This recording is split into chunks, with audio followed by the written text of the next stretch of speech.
وَإِن تَعُدُّوا نِعْمَةَ اللَّهِ لَا تُحْصُوهَا। আল্লাহ তাআলা বলেন, তোমরা যদি আল্লাহর নিয়ামত সমূহ গণনা করো, হিসাব করতে পারবা না। অগণিত নিয়ামত আল্লাহ তাআলা আমাদেরকে দান করেছেন। আবার এমনটা নয় নিয়ামত অগণিত হওয়ার কারণে নিয়ামতের দাম মনে হয় কম, এমন নয়। বরং আল্লাহ তাআলা বান্দার জন্য যেটা যত বেশি প্রয়োজন, ওই নিয়ামতগুলোকে আল্লাহ তাআলা বান্দার জন্য তত সহজ আর তত বেশি দান করেছে। উদাহরণ অনেক দেওয়া যাবে। যেমন আমাদের বেঁচে থাকার জন্য যেই বিষয়গুলো আল্লাহ অপরিহার্য করে দিয়েছেন, হায়াত যদি থাকে একটা মানুষ 2, 4, 5 বেলা 10 বেলা ভাত না খেয়েও বাঁচতে পারবে। কিন্তু বলেন তো, যদি কোনো ব্যক্তির অক্সিজেন বন্ধ হয়ে যায়, শ্বাস প্রশ্বাস বন্ধ হয়ে যায়, অক্সিজেন নিতেও পারে না, কার্বন ডাই অক্সাইড ছাড়তেও পারে না, শ্বাস প্রশ্বাস বন্ধ, গোটা ময়মনসিংহ জেলা নয়, গোটা দুনিয়ায় 2-4 জন লোক পাওয়া যাবে নাকি যে শ্বাস প্রশ্বাস নেওয়া ছাড়া সে 1 ঘন্টা বেঁচে থাকবে? আছে গোটা দুনিয়া এরকম 2-1 জন? আপনাদের এলাকায় আছে? পৃথিবীর কোথাও নাই। তাহলে মানুষের বেঁচে থাকার জন্য আল্লাহ তাআলা অক্সিজেন গ্রহণ করা, কার্বন ডাই অক্সাইড ত্যাগ করা, এটাকে আল্লাহ তাআলা অপরিহার্য করে দিয়েছেন। যেটার সাথে যদি মানুষের 5 মিনিটের সংযোগ নষ্ট হয়ে যায়, তাহলে মানুষ আর বেঁচে থাকতে পারে না। কিন্তু আল্লাহ তাআলা এই বেঁচে থাকার অপরিহার্য জিনিস অক্সিজেনটা আমাদের জন্য বলেন তো সহজ করে দিয়েছেন না কঠিন করে দিয়েছে? অতি সহজ। এত সহজ সব জায়গায় পাওয়া যায়।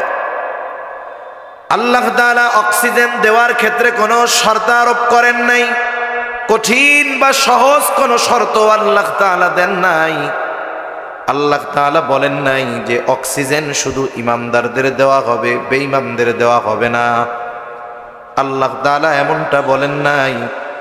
আবার এমনটা বলেন নাই যে নামাজ পড়লে দেওয়া হবে, না পড়লে দেওয়া হবে না।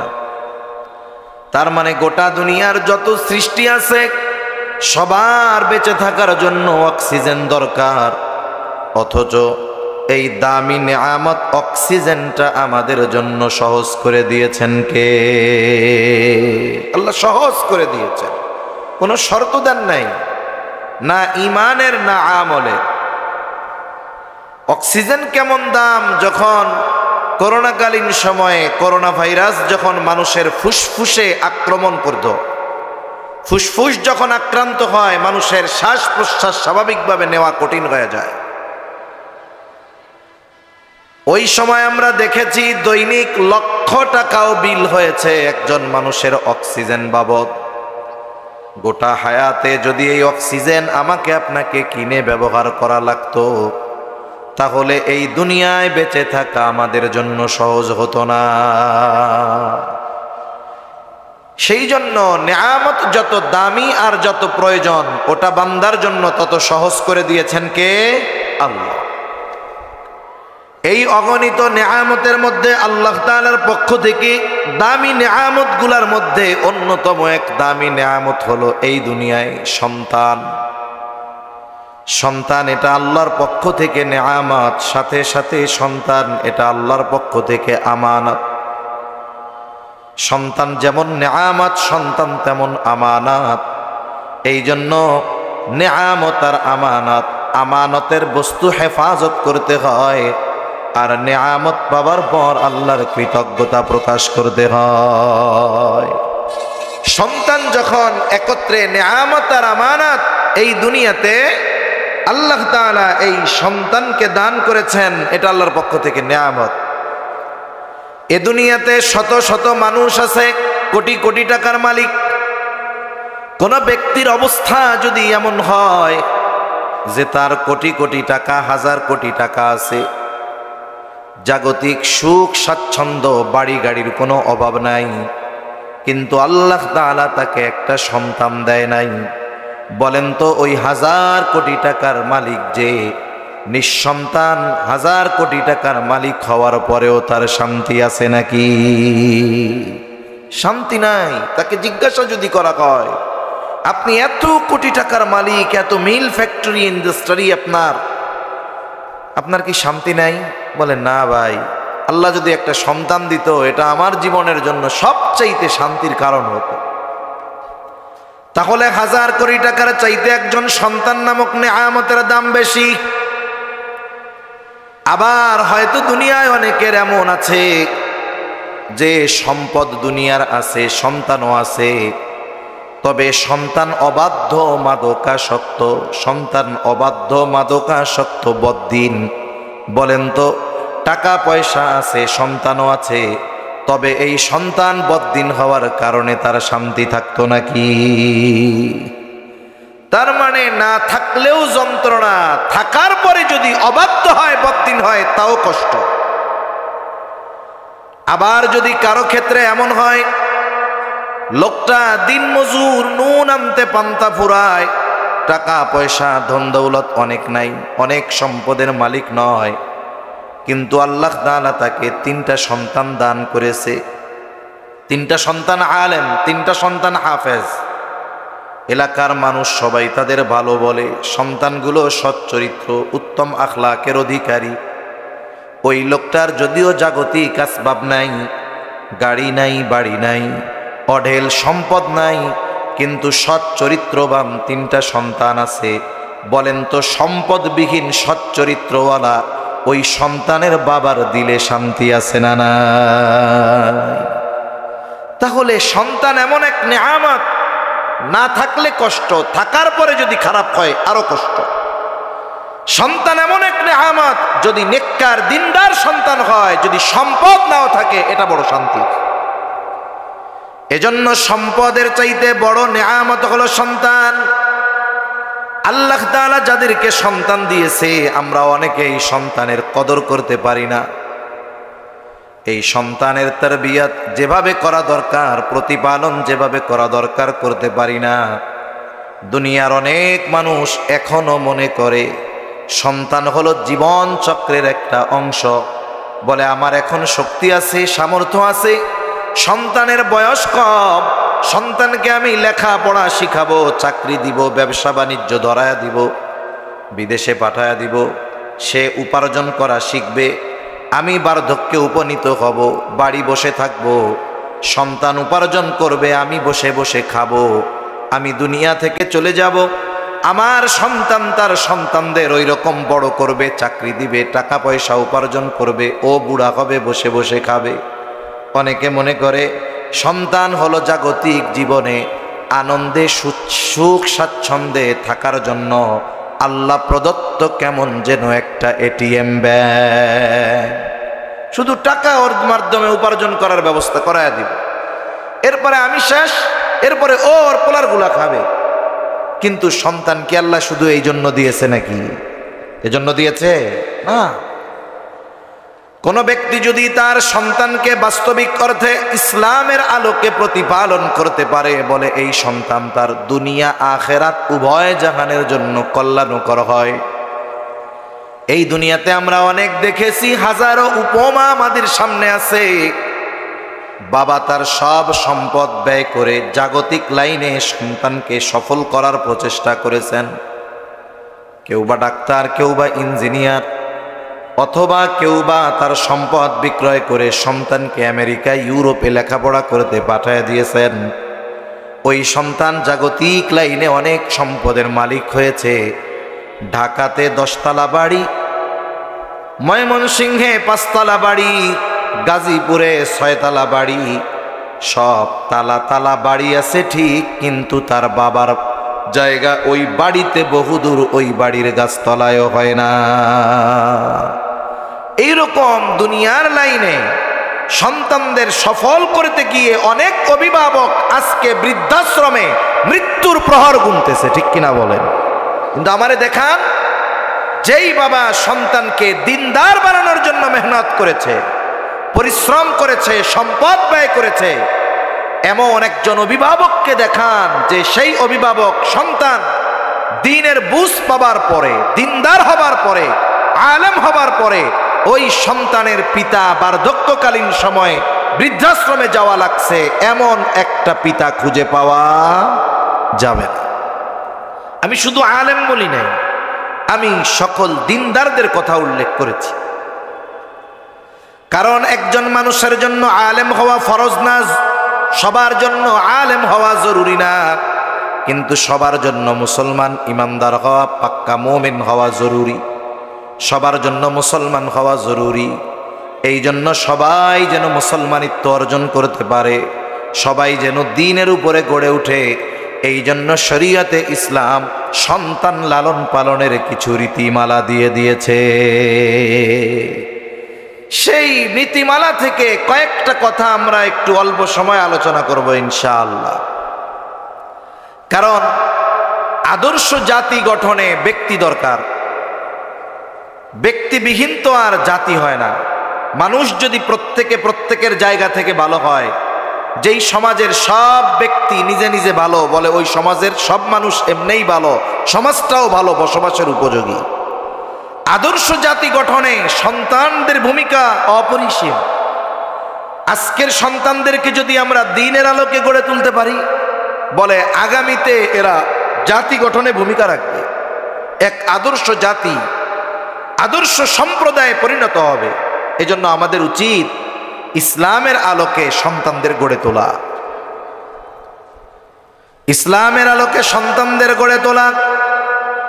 ইসলাম সন্তান ইসলামের আলোকে প্রতিপালন করা, এটা আমাদের জন্য আবশ্যকীয় করে দিয়েছে, ফরজ। সন্তানদের দ্বীনের উপরে লালন পালন করা এটা ফরজ। আল্লাহ তাআলা কুরআনুল কারীমের মধ্যে বলেন, ইয়া আইয়ুহাল্লাযীনা আমানু কু আনফুসাকুম ওয়া আহলিকুম নারা। আল্লাহ তাআলা বলেন, হে ঈমানদারেরা, তোমরা নিজেরা জাহান্নামের আগুন থেকে বাঁচো, অধীনস্থদেরকেও জাহান্নামের আগুন থেকে বাঁচাও। ঈমানদারদের আল্লাহ তাআলা প্রথমে আদেশ দিলেন, নিজেরা জাহান্নামের আগুন থেকে বাঁচো, অধীনস্থদের বাঁচাও। একজন ঈমানদার ঈমান আনার পর আল্লাহ তাআলার হুকুম আহকাম মেনে চলার মাধ্যমে, আদেশ নিষেধ মান্য করার মাধ্যমে সে নিজেকে জাহান্নাম থেকে বাঁচাবে। কিন্তু বলেন তো, দুনিয়ায় এমন কোনো মানুষ আছে নাকি সে আরেকজন মানুষকে জাহান্নাম থেকে বাঁচানোর ক্ষমতা রাখে? এরকম কোনো মানুষ দুনিয়ায় আছে? এইরকম কোনো মানুষ দুনিয়াতে নাই। তবে আমাদের দেশে কিছু বাবারা আছে, এনারা বলে, আমার কাছে আসো, আমার মুরিদ হও, আমার দরবারে আসো, তোমার নামাজ কালাম তো বহুদূর, বলে তোমার ঈমানও লাগবে না, জান্নাতের গ্যারান্টি আমি দিব না। আউযুবিল্লাহ বলেন। অথচ এই পৃথিবীতে যদি কোনো একজন ব্যক্তিকে এই ক্ষমতা দেওয়া হতো যে আপনি চাইলেই জাহান্নাম থেকে যাকে খুশি বাঁচাতে পারবেন, আপনি চাইলেই যাকে খুশি হেদায়েত দিতে পারবেন, এই পৃথিবীতে যদি আল্লাহ এই ক্ষমতা মাত্র একজন ব্যক্তিকে দিত, তিনি হতেন মুহাম্মাদুর রাসূলুল্লাহ সাল্লাল্লাহু আলাইহি ওয়াসাল্লাম। আর নবীজিও যদি গোটা দুনিয়ায় একজন মানুষের হেদায়েতের জন্য নিজের ক্ষমতাকে প্রয়োগ করতে পারতেন, তাহলে কমপক্ষে ওনার চাচা আবু তালেবের জন্য করতেন, ঠিক না? আবু তালেবের ইতিহাস বলতে গেলে আলোচনা অন্যদিকে চলে যাবে। যখন রাসূলুল্লাহ সাল্লাল্লাহু আলাইহি ওয়াসাল্লাম মক্কায় কাফেরদের সর্বোচ্চ জুলুম অত্যাচার নবীজির উপর, বলে ওই সময় নবীজির সামনে ঢালের মতো হয়ে আবু তালেব দাঁড়ায় গিয়েছিলেন। একজন কাফের হওয়ার পরেও আল্লাহ তাআলা তার দ্বারা দ্বীনের কত খেদমত নিয়েছে, এটা অকল্পনীয়। ইতিহাসের পাতায় এগুলো লেখা আছে। যখন আবু তালেব জীবনের অন্তিম সময়, নবীজি সাল্লাল্লাহু আলাইহি ওয়াসাল্লাম খুব ভালো করে জানে, আমার চাচা আমাকে যত মহব্বত করুক না কেন, আর আমি আমার চাচাকে যত মহব্বত করি না কেন, আমার চাচার যদি হেদায়েত নসিব না হয়, এই মহব্বত পরকালে আমার চাচাকে জাহান্নাম থেকে বাঁচাতে পারবে না। চাচার যেন হেদায়েত নসিব হয়, চাচা যেন কালিমা পাঠ করে, এই আশায় নবীজি সাল্লাল্লাহু আলাইহি ওয়াসাল্লাম চাচা আবু তালেবের শিয়রের কাছে বসে বারবার বলে, চাচা আপনি বলেন, পড়েন লা ইলাহা ইল্লাল্লাহ। এতটুকু কথা শুধু বলেন চাচা, বাকি বিষয়ের জন্য কিয়ামতের দিন আল্লাহর কাছে আমি আপনার জন্য সুপারিশ করব। ঐতিহাসিকেরা বলে চেহারার মধ্যে কেমন যেন বোঝা যায়, এই মনে হয় বলে লা ইলাহা ইল্লাল্লাহ। কারণ কোনো মানুষ যখন কোনো কথা বলতে চায়, বলে বলার আগে তার চেহারার মধ্যে এর ছোঁয়া পাওয়া যায়। কোনো ব্যক্তি যদি কোনো গরম কথা বলতে চায়, চেহারার মধ্যে গরম একটা ভাব আসে, ঠিক না? চোখ গুছায় থাকে, চোখ বড় করে, কপাল গুছায়া, চোখ মুখ লাল হয়ে থাকে, বোঝা যায় এরপরে যেই কথাটা কইব এটা মিষ্টি কোনো কথা না, এটা গরম কড়া কথা হবে। আবার যখন কোনো মজার কথা বলবে, হাসির কথা বলবে, চেহারার মধ্যে ওই রকম এক্সপ্রেশন থাকে যে হ্যাঁ বোঝা যায় আনন্দের বা খুশির অথবা কোনো হাসির কোনো কথা বলবে। আবু তালেবের চেহারা চোখ বলতেছে, এই বুঝি সে জবান দিয়া বলে লা ইলাহা ইল্লাল্লাহ। আবু তালেবের জীবনের অন্তিম সময় কাফিরদের সর্দারেরা ওইখানে উপস্থিত। আবু জেহেল উতবা সাহেবা দৌড় দিয়া আবু তালেবের পাশে গিয়ে দাঁড়ায়, বলে আবু তালেব আপনি সকলের কাছে সম্মানিত ব্যক্তি, আপনি আমাদের গোত্রপতি, আপনি আমাদের নেতা।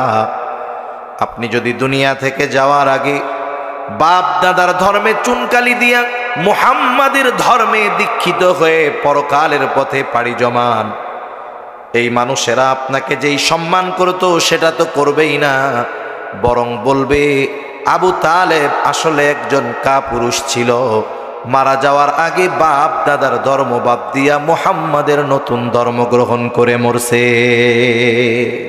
এই কাজ আপনি কইরেন না। আবু তালেবকে তারা উস্কায়া দিল, বদনসিব, হেদায়েত নসিব হয় নাই আবু তালেবের। নবীজি চিন্তিত যে আহারে, যেই চাচা আমার 8 বছর বয়স থেকে নিয়ে 50 বছর বয়স পর্যন্ত অভিভাবক হিসাবে ছায়ার মতো ছিল, এই চাচার হেদায়েত নসিব হলো না, কালিমাটা জবান দিয়া বাহির করতে পারলাম না। আমার চাচা যে চিরস্থায়ী জাহান্নামী হবে কোনো সন্দেহ নাই। নবীজির মনটা খারাপ।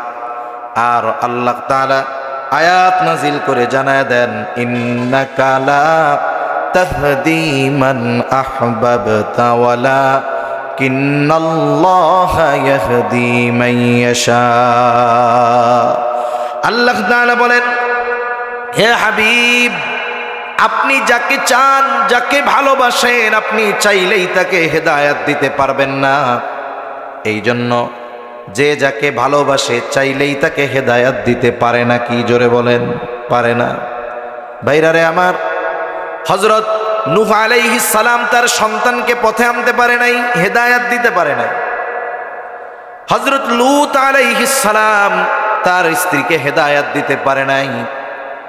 কলিজার টুকরা চাচাকে হেদায়েত দিতে পারে নাই। কেন? আল্লাহ বলেন, আপনি যাকে চান, যাকে ভালোবাসেন, চাইলেই আপনি তাকে হেদায়েত দিতে পারবেন না।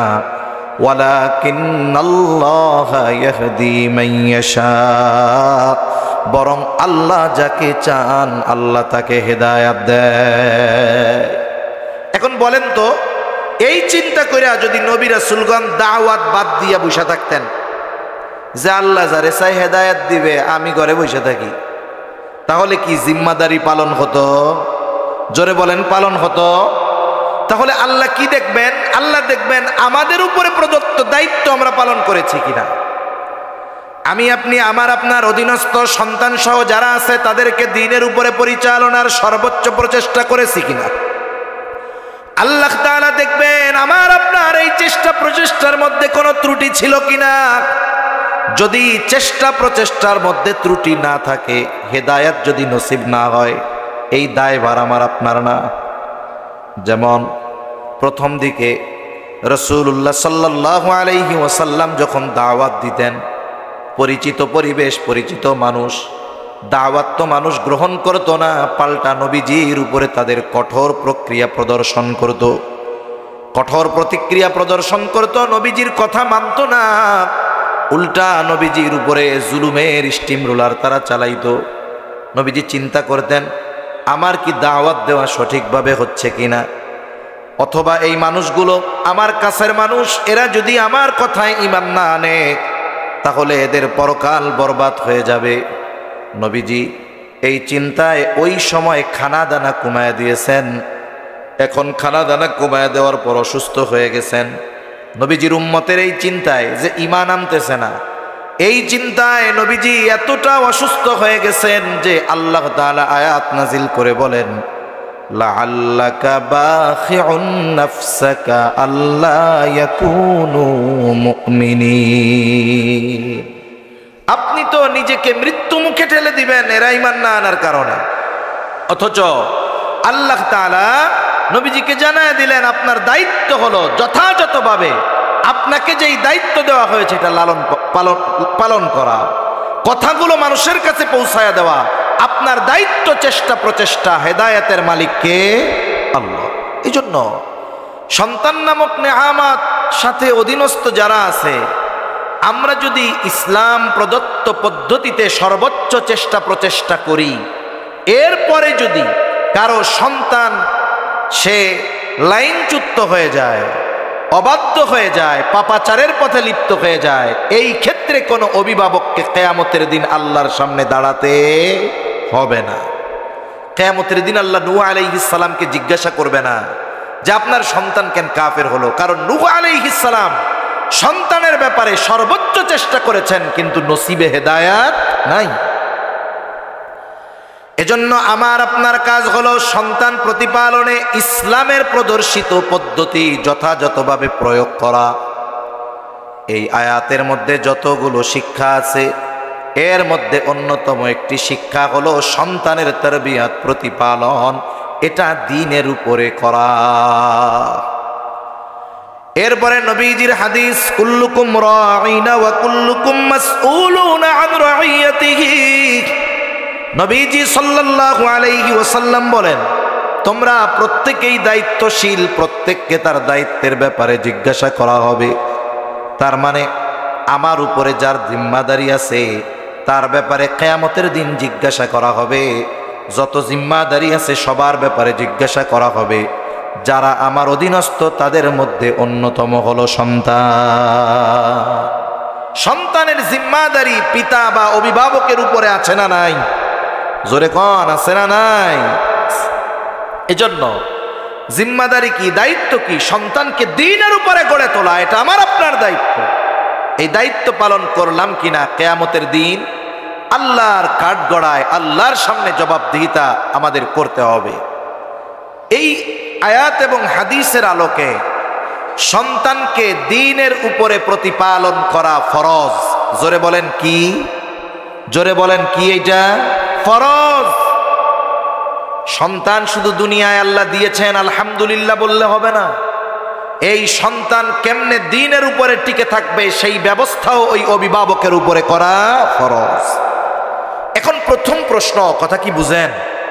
কষ্ট হয় না তো? ঘুম আসতেছে নাকি? এত তাড়াতাড়ি ঘুমাইব কেন? আপনাদের এলাকায় কি এই সময় মাহফিল শুরু হয় নাকি? ময়মনসিংহে মাহফিল শুরুই হয় 10টার সময়। কেউ যদি কই, তো প্রসিদ্ধ মাদ্রাসা, এই মহাব্বতে কিছু মানুষ মাদ্রাসার মহাব্বতে আসছেন, আমি আপনাদেরকে কিছু কথা শোনাইতেছি। কিন্তু অধিকাংশ জায়গায় যদি বলি যে মাগরিবের পরে হলে হয়, কই হুজুর কইেন না, ওই টাইমে মাহফিল শুরুই হয় না। এশার পর বলে না হুজুর 10টার আগে কি মাহফিল শুরু হয় নাকি? এখন অবশ্য এটা কমতেছে। সারা রাত মাহফিল হইলে এক ব্যাপার, যে মানুষ খেতা বালিশ কম্বল টম্বল নিয়ে আসে, চিন্তা করে মাঠেই ঘুমামু, ফজর কাজা হবে না। কিন্তু মাহফিল যদি মধ্যরাতের বেশি হয় তাহলে অধিকাংশ সময় আমরা তো অভ্যস্ত হয়ে গেছি, রাতের ঘুমটা দিনে কিছু ঘুমায় রিকভারি করে নেই। কিন্তু যারা দিনে ঘুমায় না, যেই দিন সে রাত 12টা-1টা পর্যন্ত জাগবে, বলে ঘুম আসে কখন? বলে ফজরের ওয়াক্ত যখন হয় তখন শয়তান এসে পা টিপে কয় দোস্ত ঘুমা, তখন ফজরের নামাজ কাজা। এক মাদ্রাসায় গেছি মাহফিলে, এলাকার নাম বলার দরকার নাই, এখন অনেক রাত পর্যন্ত মাহফিল। আমি মাহফিল শেষ করছি 1:30টার মতো বেজে গেছে, কথা ছিল 10টায় দিবে। ওই এই নেতা টেতা এই করতে করতে অনেক রাত হয়ে গেছে। এখন একজন পরিচিত লোক ওইখানে থাকছে, আমি ঢাকা চলে আসছি। ঢাকা এসে আমরা তো আমাদের মতো ফজর পড়ছি, এরপরে আমরা বিশ্রাম নিছি। তা ওই ফোন দিছি, কি অবস্থা, ঠিক মতো থাকছিলা? কই হুজুর থাকছিলাম তো, কাম তো সারা হয়ে গেছে। কি হয়েছে? কই ফজরের সময় একটাও ঘুম থেকে উঠতে পারে নাই। তার মানে গভীর রাতের ফজিলত কি হইল? যে ফজরের নামাজ জামাত শুদ্ধ কাজা। এই জন্য রাত বেশি না হওয়াই উচিত। আপনাদেরও উচিত যে যেহেতু এই ধরনের মাহফিলগুলো তো প্রত্যেক দিন প্রত্যেক গ্রামে হয় না, যেই দিন হবে ওই দিন একটু অবসর নিয়ে আগের থেকে কথাগুলো শুনে আগে আগে ফিরে গিয়ে ঘুম গিয়ে যেন ফজরটা কাজা না হয়। তাহলে এই সন্তানের প্রতিপালন শুরু হয় কখন? বলে সন্তান প্রতিপালন হলো চলমান এক প্রক্রিয়া, এটা চলতে থাকে।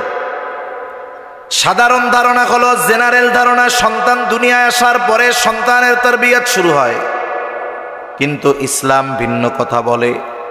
ইসলাম বলে সন্তান দুনিয়ায় আসার আগে সন্তান প্রতিপালন শুরু হয়ে যায়। এই সন্তানের তারবিয়ত প্রতিপালন শুরু হয় বিবাহ থেকে নিয়ে। এজন্য রাসূলুল্লাহ সাল্লাল্লাহু আলাইহি ওয়াসাল্লাম বিবাহের ক্ষেত্রে দ্বীনদারিত্বকে প্রাধান্য দিতে বলেছেন। কোন পুরুষ যখন বিবাহ করবে, চারটি গুণ দেখে হাদিসের মধ্যে আসছে বিবাহ করা হয়। তুনকাহুল মারআতু লিআরবাঈন, চারটি জিনিস দেখে মেয়েদের বিবাহ করা হয়।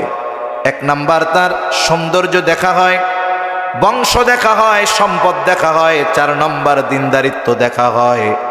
তবে দ্বীনদারিত্বের ব্যাপারে নবীজি বলেন ফাযফার বিযাতিদ্দীন, দ্বীনকে প্রাধান্য দাও। তার মানে বাকি 3টা গুণ আছে কিন্তু দ্বীনদারিত্ব নাই, ওই দিকে যায়ও না। দ্বীনদারিত্ব পরিপূর্ণ আছে, বাকি 3টায় কমতি। বিবাহ করে নাও, একটু সবর করো, আশা করা যায় আল্লাহ তাআলা তোমাদেরকে চক্ষু শীতল করা এক সন্তান দান করবে। দুনিয়াতে অধিকাংশ ক্ষেত্রে দ্বীনদারিত্বকে যারা প্রাধান্য দিয়েছে এরা জিতেছে, আর যারা দ্বীনকে বাদ দিয়ে চেহারা, সম্পদ আর বংশকে প্রাধান্য দিয়েছে এরা অধিকাংশ সময় ঠকেছে। এজন্য একজন দ্বীনদার মা সন্তান প্রতিপালনের সর্বপ্রথম এবং গুরুত্বপূর্ণ ধাপ। শুধু তাই না, একটা দ্বীনদার মা একজন সন্তানের অন্যতম হক। দুনিয়াতে মা বাবা সন্তানের কাছে হক পায় কখন? বলে সন্তান প্রাপ্তবয়স্ক বালেগ হবে যখন তখন। কারো যদি সন্তান থাকে 4 বছরের, সে যদি গিয়ে সন্তানকে বলে এই বেটা আমি তোর বাপ, তুই আমার পোলা, আমি তোর কাছে অনেক হক পাও না, তোর 4 বছর বয়স হয়েছে তাতে কি, তুই কালকে থেকে অটো চলাইয়া কামাই করে আমারে খাওয়াবি, আমি বৈশা বৈশা খামু, নইলে তোর লেগে বদদোয়া। বলেন তো, এই কথা যদি কোনো বাবা 4 বছরের সন্তানকে বলে, এটা কি হক পাওয়ার জন্য বলা হবে না জুলুম করা হবে? জোরে বলেন না, কি করা হবে?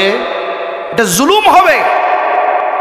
সন্তানের কাছে মা বাবা হক পাও না তখন, সন্তান বালেগ হবে যখন। অপর দিক দিয়া সন্তান তার বাবার কাছে হক পায় কখন? বলে বিবাহের সময় তার প্রথম হক ও প্রধান হক সাব্যস্ত হয়ে যায়। প্রসিদ্ধ এক ঘটনা, খলিফাতুল মুসলিমিন হযরত ওমর রাদিয়াল্লাহু তাআলা আনহু, ওনার কাছে এক লোক তার সন্তানের ব্যাপারে অভিযোগ দেওয়ার জন্য আসছে। এসে বলে, খলিফাতুল মুসলিমিন, আমার সন্তান আমার হক আদায় করে না। হযরত ওমর রাদিয়াল্লাহু তাআলা আনহু ওই যুবককে বলতেছে, কি ব্যাপার যুবক, তোমার বাবা অভিযোগ দিল তুমি নাকি তোমার বাবার হক আদায় করো না, কোন কারণে করো না? এবার ওই যুবক পাল্টা প্রশ্ন করে বলে, খলিফাতুল মুসলিমিন, আপনার এই প্রশ্নের জবাব দেওয়ার আগে আমার একটা বিষয় আপনার কাছে জানার আছে। যুবকটা এবার বলতেছে, খলিফাতুল মুসলিমিন, হক কি শুধু পিতা সন্তানের কাছে পায়? সন্তান কি পিতার কাছে কোনো হক পায় না? হযরত ওমর রাদিয়াল্লাহু তাআলা আনহু ওই সময় মৌলিক কয়েকটি গুরুত্বপূর্ণ হকের কথা বলেছেন। এর মধ্যে সর্বপ্রথম যেই হকের কথা সাইয়্যিদুনা ওমর রাদিয়াল্লাহু তাআলা আনহু বলছেন, তিনি বললেন প্রত্যেকটা সন্তানের তার পিতার কাছে সর্বপ্রথম হক হলো একজন দিনদার মা। তাহলে যে দিনদারিত্বকে বাদ দিয়ে দুনিয়াদারি, চেহারা আর বংশকে প্রাধান্য দেয়, দিনদারিত্বকে বাদ দেয়, সে সন্তান দুনিয়ায় আসার আগে সন্তানের হক নষ্ট করে বসে থাকে। তাহলে সন্তানের তারবিয়াতের প্রথম ও প্রধান ধাপ হলো একজন দিনদার মা। কারণ আধুনিক বিজ্ঞান বলে একটা সন্তান তার ক্যারেক্টার, আমল, চরিত্র সব কিছুর 90% লাভ করে তার মায়ের থেকে। তার মানে সন্তানের জীবনে মায়ের প্রভাব অন্যতম। সেই মা যদি দিনদার হয়, সন্তানের মধ্যে দ্বীনি প্রভাব পড়ে। আর ওই মা যদি বদ্দিন হয়, তাহলে সন্তানের মধ্যে বদ্দিনী প্রভাব পড়ে। তাহলে সন্তান তারবিয়াতের সর্বপ্রথম ধাপ হলো একজন দিনদার মায়ের ব্যবস্থা করা সন্তানের জন্য। কেন? বলে সন্তানের উপরে মায়ের প্রভাব পড়ে 90% আর বাবার মাত্র 10%। কেন? বাবা তো পেটে ধরে না, বাবা তো দুধ পান করায় না, বাবা তো কান্না দিলেই দৌড়ে গিয়ে সন্তানকে ধরার মতো সুযোগ বাবার থাকে না। বাবা উপার্জন করতে পারে, ভালো খাবার, চিকিৎসার ব্যবস্থা করতে পারে, কিছু সময় বাসায় থাকলে কোলে নিয়ে আদর করতে পারে। কিন্তু মায়ের সংস্পর্শে সন্তান যত না সময় কাটায়, তার 10 ভাগের 1 ভাগও বাবার সাথে কাটানোর সুযোগ হয় না। এজন্য দিনদার মা দরকার। 2 নাম্বার, এখন বিবাহ হলো সন্তান তারবিয়াতের প্রথম ধাপ পূর্ণ হলো দিনদার মেয়ে বিবাহের মাধ্যমে।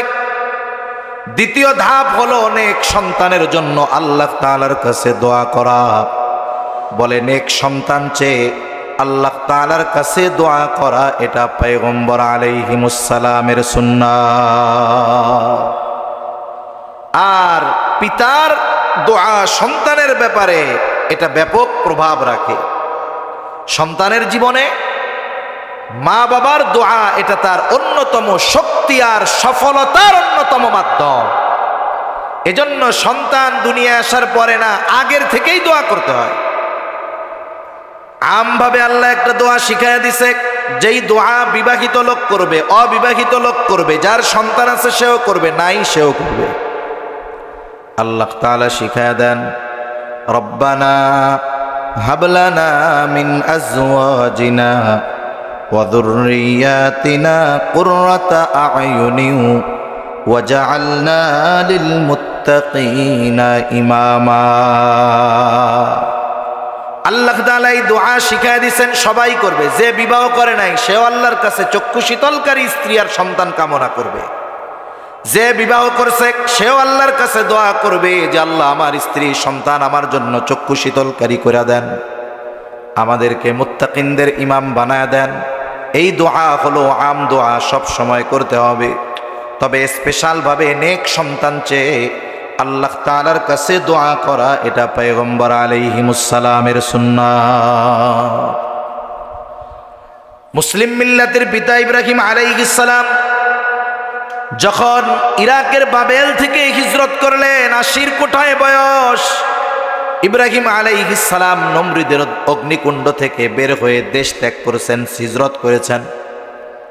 চলতি পথে ইব্রাহিম আলাইহিস সালাম আল্লাহ তাআলার কাছে দোয়া করে বলে, রব্বি হাবলি মিনাস সালিহিন, ও রব আমাকে একটা নেককার সন্তান দান করেন। আল্লাহ তাআলার কাছে নেক সন্তান চেয়ে দোয়া করেছে ইব্রাহিম আলাইহিস সালাম। আল্লাহ তাআলা এই দোয়া কবুল করেছেন, খোশ খবরই পাঠায় দিয়েছেন, খুশির সংবাদ পাঠায় দিয়া আল্লাহ বলেন, ফাবাশশারনাহু বিগুলামিন হালিম। ইব্রাহিম আলাইহিস সালাম আল্লাহ তাআলার কাছে নেক সন্তান চেয়ে দোয়া করেছে। এই আয়াতে শব্দের দ্বারা বোঝা যায় ছেলে সন্তান চাইছে। এজন্য মুফাসসিরিনে কেরাম বলেন, আল্লাহ তাআলার কাছে ছেলে সন্তান চাওয়া এটা ইব্রাহিম আলাইহিস সালামের আমল। তবে চাইছে ছেলে, যদি আল্লাহ মেয়ে দেয় বলেন তো রাগ হওয়া যাবে নাকি? কারণ ছেলে হবে না মেয়ে হবে এটা দুনিয়ার কেউ জানে না, জানে কে? আল্লাহ জানে। ইয়াহাবু লিমান ইয়াশাউ ইনাসাও ওয়া ইয়াহাবু লিমান ইয়াশাউ যুকুর। আও ইউযাউযুহুম যুকরানাও ওয়া ইনাসা ওয়া ইয়াজআলু মান ইয়াশাউ আকিমা। আল্লাহ তাআলা যাকে চান তাকে ছেলে দেন, যাকে চান মেয়ে দেন, যাকে চান ছেলে মেয়ে উভয়টা দেন। আবার আল্লাহ তাআলা যাকে চান তাকে বান্দা বানায় রাখেন, কিছুই দেন না। ইব্রাহিম আলাইহিস সালাম দোয়া করছে, রব আমাকে একটা নেককার সন্তান দেন।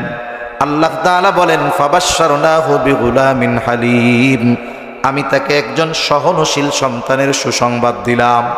সহনশীলতা একটি ভালো গুণ। বলে এই গুণ কয়েকটি ভালো গুণের সমন্বয়ে গঠিত হয়। যেমন তার মধ্যে থাকে আনুগত্যের গুণ, তার মধ্যে থাকে সবরের গুণ, তার মধ্যে থাকে শকরের গুণ।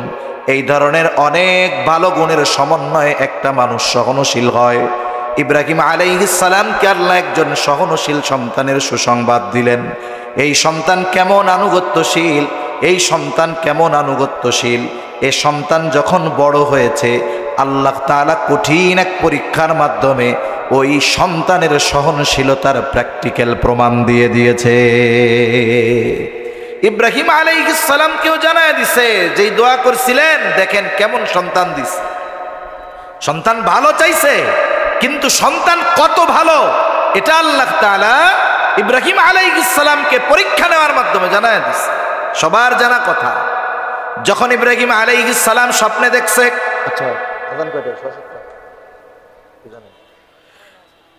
ইব্রাহিম আলাইহিস সালাম যখন স্বপ্নে দেখছে যে তিনি সন্তানকে জবাই করতেছেন, আর এটা তো আল্লাহর পক্ষ থেকে পয়গম্বর আলাইহিস সালামের জন্য ওহী। সাধারণ মানুষের স্বপ্ন আর পয়গম্বর আলাইহিস সালামের স্বপ্ন এক নয়। শেষ করে দেব, জবাব দেন একজন। আচ্ছা কয়টায় শেষ করবো? 7:15। আবার ওইদিকে 7:15 নামাজে দাঁড়ায় যাবে না?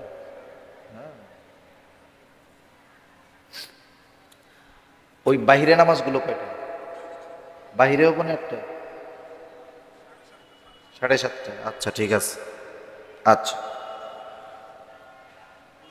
ইব্রাহিম আলাইহিস সালাম পয়গম্বর স্বপ্নে দেখছেন, সেটা ওহী। সাধারণ মানুষের স্বপ্ন আর নবীদের স্বপ্ন এক নয়। আল্লাহ তাআলা বলেন, ফালাম্মা বালাগা মাআহুস সা'য়া ক্বালা ইয়া বুনাইয়া ইন্নী আরা ফিল মানাম আন্নী আযবাহুকা ফানজুর মাযা তারা ক্বালা ইয়া আবাতি ফাআল মা তু'মার সাতাজিদুনি ইনশাআল্লাহু মিনাস সাবিরিন। ইব্রাহিম আলাইহিস সালাম স্বপ্নে দেখছে সন্তান যখন তার সাথে চলার উপযুক্ত, ওই সন্তানকে তিনি জবাই করতেছেন। স্বপ্নে তিনি এইটা দেখলেন। এই স্বপ্নের কথা সন্তানরা আয়েশা বলেন, ইয়া বুনাইয়া ইন্নী আরা ফিল মানাম, হে আমার বৎস আমি স্বপ্নে দেখলাম, আন্নী আযবাহুকা, যে আমি তোমাকে জবাই করতেছি।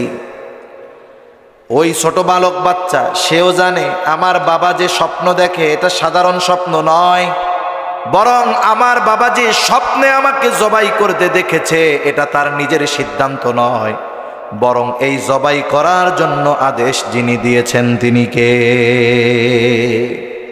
আল্লাহর আদেশ আসার পরে কারো মতামত যাচাই বাছাই করার প্রয়োজন নাই।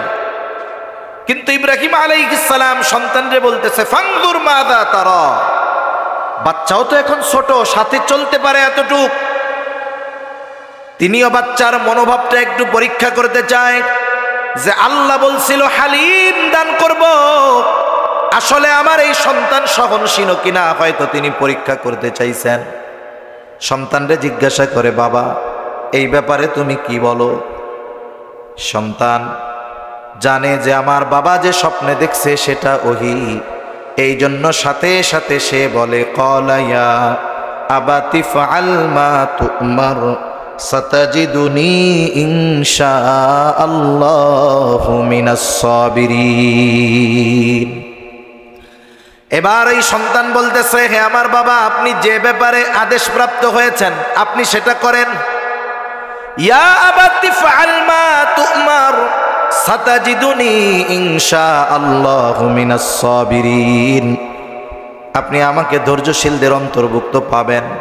তার মানে দেখুন ইব্রাহিম আলাইহিস সালামের দোয়ার ফসল হলো ইসমাইল আলাইহিস সালাম। ওই বালককে বাবা জবাই করতে চেয়েছে, কতটা আনুগত্যশীল সন্তান, বাবার কথায় ছুরির নিচে যাইতে সে দ্বিধা দ্বন্দ্বের মধ্যে পড়ে নাই, নিজের জীবন সঁপে দেওয়ার জন্য তৈয়ার। কিন্তু আফসোস, আমাদের অনেকের অবস্থা হলো এই রকম, আমাদের সন্তান আমাদের কথায় ছুরির তলে যাওয়া বহুদূর, বরং অনেক ক্ষেত্রে এমন হয় সন্তান বাবার কথায় নড়ে চড়েও না। ডাইনে কইলে বামে যায়, বামে কইলে ডাইনে যায়, খাড়াইতে কইলে শুয়ে পড়ে, আছে না নাই? এখন আমাদেরকে যদি জিজ্ঞাসা করা হয় আমরা কয়দিন এই দোয়া করছি, আল্লাহ আমার একটা নেককার সন্তান দেন, সন্তান হওয়ার আগে কয়দিন বলেছি? তাহলে খুব কম মানুষ পাওয়া যাবে যাদের প্রত্যেক দোয়ায় সন্তান হওয়ার আগে এই দোয়া ছিল, এই চাওয়া ছিল। সেজন্য সন্তানের উপরে সন্তানের পিতার দোয়ার বড় প্রভাব আছে। যাদের সন্তান হয় নাই তারাও তো দোয়া করবেই, সাথে সাথে যাদের হয়েছে তাদেরও সর্বোচ্চ বেশি বেশি দোয়া সন্তানের জন্য আল্লাহর কাছে করতে হবে। অনেক সময় পিতামাতা সন্তানের বিরক্তিতে রাগ হয়ে, অথবা সন্তান যদি লাইনচ্যুত হয়ে যায়, সে তার প্রচেষ্টা বাদ দিয়ে, দোয়া বাদ দিয়ে, প্রচেষ্টা বাদ দিয়ে সন্তানের উপরে লানত করে। খবরদার, সন্তানের জন্য কখনো বদদোয়া করা যাবে না।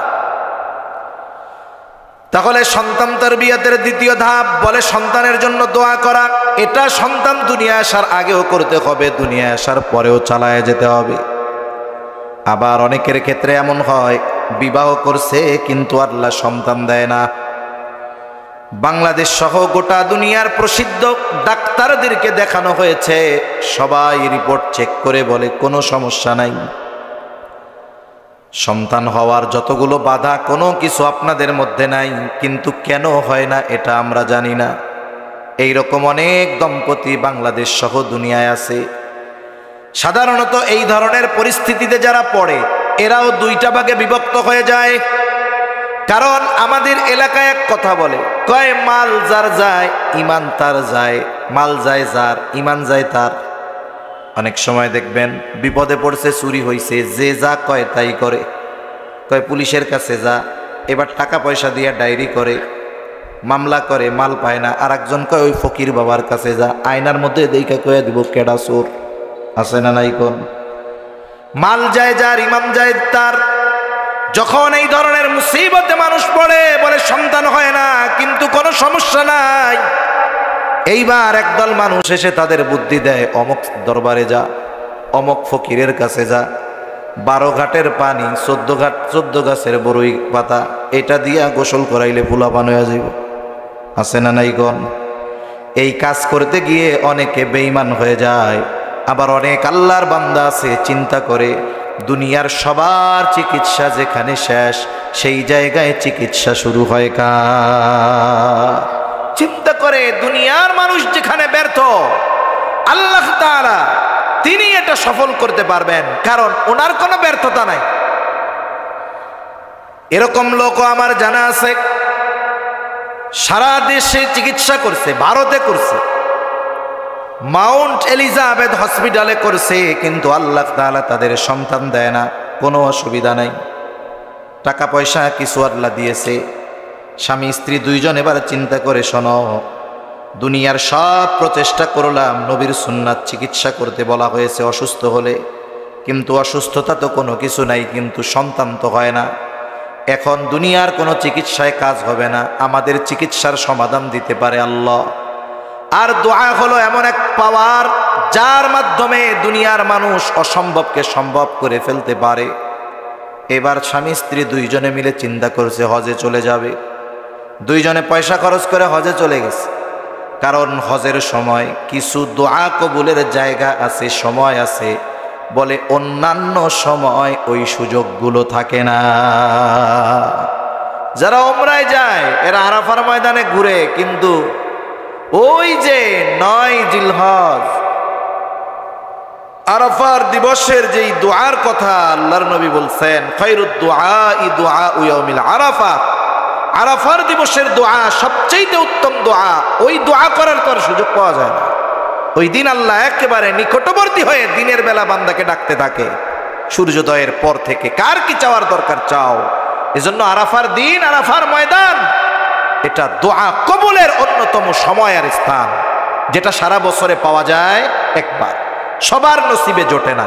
জোটে কার? বলে ওই ময়দানে যে থাকে তার। দুজনে মিলে চলে গেছে, দোয়া কবুলের যত জায়গা আছে সব জায়গায় গিয়ে দোয়া করছে। একনিষ্ঠতার সাথে আল্লাহ তাআলার কাছে রোনাজারি করেছে, সন্তান চেয়েছে। দুনিয়ার চিকিৎসকেরা রিপোর্টের ভিত্তিতে, টেস্টের ভিত্তিতে জানায় দিছে সন্তান হওয়ার কোনো বাধা নাই, কিন্তু কেন হয় না জানি না। কিন্তু দেখা গেল আল্লাহ তাআলার কাছে তাদের দোয়া কবুল হয়ে গেছে। 1 বছর ঘুরতে পারে নাই, আল্লাহ চক্ষু শীতল করা সন্তান তাদের দান করেছে।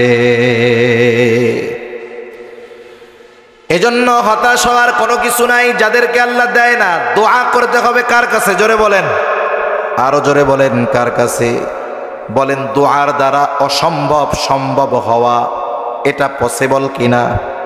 অবশ্যই সম্ভব। দোয়ার দ্বারা অসম্ভব সম্ভব হবে। হযরত জাকারিয়া আলাইহিস সালাম নিজের দাড়ি চুল সব পেকে গেছে, নিজে বৃদ্ধ, ওনার স্ত্রীও বন্ধা, সমস্যা দুইজনেরই গড়ে। একজন হয়ে গেছে বুড়া বৃদ্ধ, আর একজন হলো বন্ধা। ওনারা মোটামুটি নিশ্চিত যে আমাদের আর কোনো সন্তান হবে না, এটা মোটামুটি ওনারা নিশ্চিত। তবে মারিয়াম আলাইহিস সালাম, লম্বা কথা পেছনে, উনি বাইতুল মুকাদ্দাস মসজিদে এক পাশে ওনার জন্য থাকার ব্যবস্থা করা হয়েছে। কারণ ওনার মা মানত করেছিলেন, আমার গর্ভে যেই সন্তান, এটা যদি দুনিয়ায় আসে আমি একে আল্লাহর জন্য উৎসর্গ করে দিব। এর বিবাহ শাদী কিচ্ছু দিব না। খ্রিস্ট ধর্মে বৈরাগ্যবাদের বৈধতা ছিল। কেউ যদি চাইতো বিবাহ করবে না, সন্ন্যাসী জীবনযাপন করবে জঙ্গলে গিয়ে, এটা তাদের শরীয়ত অনুমোদন দিয়েছে। কিন্তু ইসলাম এ ব্যাপারে নিরুৎসাহিত করেছে। মারিয়াম আলাইহিস সালাম যেহেতু মেয়ে মানুষ, মসজিদের ভিতরে অবস্থান করবে না, তার অবস্থানের জন্য পর্দা প্রয়োজন। তাকে মসজিদের এক পাশে এক রুম করে দেওয়া হয়েছে। এই মসজিদের ইমাম ছিল মারিয়াম আলাইহিস সালামের বাবা। উনি ইন্তেকালের পর পয়গম্বর জাকারিয়া আলাইহিস সালাম এই মসজিদের ইমাম। উনি মারিয়াম আলাইহিস সালামের খালু। তিনি দিনের বেলায় ওনার রুমে থাকতেন, আর রাতের বেলায় খালার সাথে থাকতেন। আস্তে আস্তে তিনি প্রাপ্তবয়স্কা হয়ে গেলেন। আল্লাহ তাআলা মারিয়াম আলাইহিস সালামের মাধ্যমে তার এক কুদরতের বহির প্রকাশ ঘটানোর ইচ্ছা পোষণ করলেন। জিব্রাইল আলাইহিস সালামকে পাঠায়া দিলেন সুদর্শন এক পুরুষের বেশে। সালাম মারিয়াম আলাইহিস সালামের গর্ভে ঈসা আলাইহিস সালামের রূহ ফুঁকে দিলেন। মারিয়াম আলাইহিস সালাম সন্তান সম্ভবা হয়ে গেল, পেটে সন্তান। কিন্তু দুনিয়ার কোনো মানুষ এই সন্তানের খবর জানে না, কেউ জানে না। কিন্তু স্বাভাবিক যখন কোনো নারী প্রেগনেন্ট হয়, সন্তানের পেটের মধ্যে থাকার সময় সীমা যত বাড়ে, তার শারীরিক গঠন পরিবর্তন ঘটে। কিন্তু মুফাসসিরিনে কেরাম বলেন, মারিয়াম আলাইহিস সালাম ঈসা আলাইহিস সালামকে ভূমিষ্ঠ করার আগ পর্যন্ত কখনো ওনাকে দেখে কেউ বলতে পারতো না ওনার গর্ভে সন্তান আছে। কেউ বলতে পারতো না। এটা আল্লাহর কুদরত। মারিয়াম আলাইহিস সালাম এখন সন্তান সম্ভবা। স্বাভাবিকভাবে দুনিয়ার কোন নারী যদি গর্ভবতী হয়, তখন ডাক্তারেরা পরামর্শ দেয় ভালো মন্দ খাওয়াবেন, আপেল কমলা খাওয়াবেন, ভালো ভালো জিনিস খাওয়াইবেন, ডিম দুধ খাওয়াইবেন, ভালো ভালো জিনিস খাওয়াইবেন। কেন? বলে মায়ের খাবার যত ভালো হবে, সন্তানের গঠন তত সুন্দর হবে। কারণ মায়ের ওই খাবার থেকে সৃষ্ট রক্তগুলো দিয়ে আল্লাহ তাআলা সন্তানের গঠন তৈরি করে। মারিয়াম আলাইহিস সালামের তো খাবার দরকার, কিন্তু কেউ জানে না ওনার গর্ভে সন্তান। কিন্তু জানে কে? আল্লাহর নাম এত জোরে কইছেন, উরি বাবা, কে জানে? আরো জোরে বলেন, কে জানে? আল্লাহ জানে। আল্লাহ তাআলা এই জন্য নিজ জিম্মাদারিতে ভালো খাবারের ব্যবস্থা করেছেন। জাকারিয়া আলাইহিস সালাম যখনই রুমের মধ্যে ঢুকতেন, মারিয়াম আলাইহিস সালামের প্রয়োজনাদি জিজ্ঞাসা করার জন্য ডুইকা দেখতেন হরেক রকমের ফলমূল। আল্লাহ তাআলা কুরআনুল কারীমের মধ্যে বলেন, কুল্লামা দাখালা আলাইহা যাকারিয়াল মিহরাবা ওয়াজাদা ইনদাহা রিজকা। জাকারিয়া আলাইহিস সালাম যখনই রুমের মধ্যে ঢোকেন, দেখেন যে হরেক রকমের ফলমূল, শীতের ফল গরমে, গরমের ফল শীতে। বাজারে যেই ফলের কোনো ঘ্রাণ নাই, কোনো সন্ধান নাই, মারিয়ামের রুমের মধ্যে সেই ফলগুলো তরুতাজা পাকা, কেমন যেন গাছ থেকে মাত্র ছিঁড়ে আনা হয়েছে। এখন তো সারা দেশে সারা বছর আম পাওয়া যায়, বাজারে এখনো আম পাওয়া যায়, দাম বেশি হলেও। যতই সারা বছর পাওয়া যাক না কেন, জ্যৈষ্ঠ মাসের আমের মতো স্বাদ কখনো হয় না, হয় না। মারিয়াম আলাইহিস সালামের কাছে হরেক রকমের ফল, একেবারে গাছ পাকা তরুতাজা ফল। জাকারিয়া আলাইহিস সালাম জিজ্ঞাসা করে, ক্বালা ইয়া মারইয়ামু আন্না লাকি হাযা, ও মারিয়াম এগুলো তুমি কোথার থেকে পাইলা? মারিয়াম আলাইহিস সালাম জবাব দেন, ক্বালাত হুয়া মিন ইনদিল্লাহ, এই ফলগুলো যার তরফ থেকে আসছে তিনি কে? আল্লাহর পক্ষ থেকে এগুলো আমার জন্য আসছে। জাকারিয়া আলাইহিস সালাম জলিলুল কদর পয়গম্বর, এই বিশ্বাস ওনার অন্তরে পরিপূর্ণ আছে। আল্লাহ যদি চায় গ্রীষ্মের ফল গরমে খাওয়াইতে, শীতের ফল গরমে খাওয়াতে পারে, গরমের ফল শীতে খাওয়াতে পারে। কিন্তু আমাদের নজরে যদি এমন কিছু পড়ে যেটা অসম্ভব, কেউ যদি জবাব দেয় যে ভাই এটা পাইছো কই, কেউ যদি জবাব দেয় আমারে আল্লাহ দিছে, আমরা লাঠি একটা নিয়ে কমু আল্লাহ দিছে ভালো কথা, পাইছোস কই তাই গ, ঠিক না? কিন্তু জাকারিয়া আলাইহিস সালামকে যখন বলছে ক্বালাত হুয়া মিন ইনদিল্লাহ, এটা আল্লাহর তরফ থেকে আসছে, তখন তিনি আর কোনো কথা বলেন নাই, জিজ্ঞাসা করেন নাই ও মারিয়াম এটা কি সোজাসুজি আসমান থেকে আল্লাহ নামাইছে নাকি? মুসা আলাইহিস সালামের উম্মতরে যেমন খাওয়ান দিছে ওইরকম নাকি? ঈসা আলাইহিস সালামের উম্মত আসমান হতে একেবারে খাদ্য ভর্তি দস্তরখান পড়ছে ওইরকম নাকি? না না, কিছুই জিজ্ঞাসা করেন নাই, কারণ জাকারিয়া আলাইহিস সালাম জানেন এটা আল্লাহর পক্ষে করা অতি অতি সহজ। আমাদের ঈমান বিশ্বাসের কাছে এটা কঠিন মনে হতে পারে, কিন্তু পয়গম্বর আলাইহিস সালামের ঈমানের কাছে এটা সিম্পল ব্যাপার, সাধারণ ব্যাপার। যখন জাকারিয়া আলাইহিস সালাম দেখলেন আল্লাহ তাআলা একেবারে তাজা পাকা ফল খাওয়াচ্ছে মারিয়ামকে, অথচ এই ফলের সিজন না, তখন ওনার অন্তরের মধ্যে চিন্তা আসছে, আরে আমি তো বুড়ো, আমি তো বৃদ্ধ, আমার চুলদাড়ি পেকে গেছে, আমার স্ত্রী বন্ধা, আল্লাহ তাআলা যদি এই অসময়ে মারিয়ামকে তরু তাজা পাকা ফল খাওয়াতে পারে, তাহলে আমি বৃদ্ধ, আমার স্ত্রী বন্ধা, আল্লাহ চাইলে আমাদেরকেও সন্তান দিতে পারে।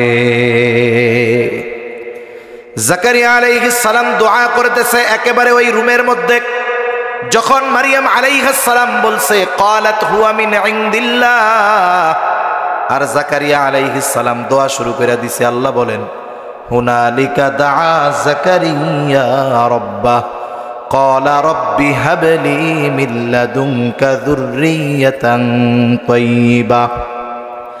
জাকারিয়া আলাইহিস সালাম ওই রুমের মধ্যে আল্লাহর কাছে দোয়া করে বলে, হে রব আমার একটা পবিত্র সন্তান দেন। ক্বালা রব্বি হাবলি মিন লাদুনকা যুররিয়াতান তাইয়্যিবা, আয় আল্লাহ আপনি আপনার তরফ থেকে মারিয়াম রে অসময়ে তরুতাজা পাকা ফল খাওয়াচ্ছেন, আপনি আমার একটা নেককার পবিত্র সন্তান দান করেন। আল্লাহ তাআলা দোয়া কবুল করলেন। এবার জাকারিয়া আলাইহিস সালাম এই দোয়া করে তার রুমের মধ্যে গিয়ে নামাজে দাঁড়ায় গেছে। আল্লাহ তাআলা বলেন, ফানাদাতুহুল মালাইকাতু ওয়া হুয়া কাইমুন ইউসাল্লি ফিল মিহরাব আন্নাল্লাহা ইউবাশশিরুকা বিয়াহইয়া। জাকারিয়া আলাইহিস সালাম তার রুমের মধ্যে গিয়ে নামাজে দাঁড়ায় গেছে, ফেরেশতা সুসংবাদ নিয়ে হাজির, ডাক দিয়ে বলে, জাকারিয়া আপনি সন্তানের সুসংবাদ নেন। শুধু সুসংবাদ আল্লাহ দিয়েছেন এমন নয়, বরং ওই সন্তানের নাম আল্লাহ তাআলা রেখে দিয়েছেন ইয়াহইয়া। যে কথার থেকে এত দূর গেলাম, যে দোয়া হলো এমন এক শক্তি, এমন এক পাওয়ার, কেউ যদি একনিষ্ঠতার সাথে দোয়া করে দুনিয়ার সব মানুষ যদি অসম্ভব বলে, দোয়ার মাধ্যমে সেটাকে যিনি সম্ভব করতে পারেন তিনি কে? তাহলে সন্তান তারবিয়াতের দ্বিতীয় ধাপ বলে, সন্তান দুনিয়ায় আসার আগ থেকেই আল্লাহ তাআলার কাছে নেক সন্তান চাওয়া, সন্তান দুনিয়ায় আসার পরেও আল্লাহর কাছে সন্তানের জন্য নেক দোয়া করা। এবার সন্তান দুনিয়ায় ভূমিষ্ঠ হয়ে গেল, এরপরে সন্তানের কিছু হুকুক আছে, সেগুলো আদায় করতে হবে। আর তাকে দ্বীনের উপরে গড়ে তোলার ক্ষেত্রে তিনটা বিষয়ের দিকে বেশি খেয়াল করতে হবে। এক নাম্বার, সন্তান যখন একটু বড় হবে, 3-4 বছর হবে, সেই সময় থেকেই অভ্যাস শুরু করা, দুধ ছাড়ার পর থেকেই অভ্যাস শুরু করা যে ওই শিশু মননে ঈমান আর তাওহীদের বীজকে বপন করে দেওয়া। ছোটবেলা থেকেই তার অন্তরে আল্লাহর প্রতি দৃঢ় বিশ্বাস মজবুতভাবে গেঁথে দেওয়ার চেষ্টা করা। ছোট মানুষরা কেমনে করবেন? ছোট মানুষের বা এই শিশুকালের শিক্ষা হলো পাথরে খোদাই করার মতো। এই সময় সে যেটাকে দিলে ধারণ করবে ওটার স্থায়িত্ব বেশি হবে, সহজে ওটাকে কেউ ধ্বংস করতে পারবে না। আবার শিশু মন এটা হলো কাদামাটির মতো, এই কাদামাটির মতো নরম মন, ওখানে যা গেঁথে দিবেন ওটা লেগে থাকবে, ঠিক না? আমাদের অঞ্চলে মাটির পাত্র বানায়, প্লেট, গ্লাস, কাপ এগুলো বানায়, এদেরকে আমাদের অঞ্চলে বলে কুমার। আপনাদের এদিকে আছে কুমার?